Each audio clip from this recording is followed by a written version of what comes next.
بسم اللہ الرحمن الرحیم، نام سے جو بڑا مہربان نہایت رحم والا ہے۔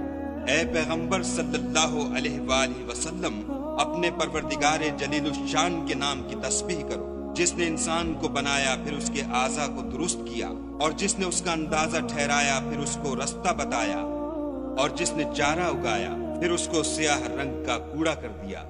ہم تمہیں پڑھا دیں گے کہ تم فراموش نہ کرو گے، مگر جو خدا چاہے وہ کھلی بات کو بھی جانتا ہے اور چھپی کو بھی۔ ہم تم کو آسان طریقے کی توفیق دیں گے، سو جہاں تک نصیحت کے نافع ہونے کی امید ہو نصیحت کرتے رہو۔ جو خوف رکھتا ہے وہ تو نصیحت پکڑے گا، اور بے خوف بدبخت پہلو تہی کرے گا، جو قیامت کو بڑی تیز آگ میں داخل ہوگا، پھر وہاں نہ مرے گا نہ جیے گا۔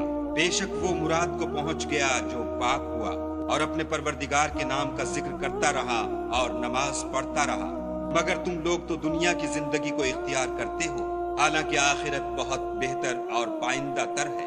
یہی بات پہلے صحیفوں میں مرقوم ہے، یعنی ابراہیم اور موسیٰ کے صحیفوں میں۔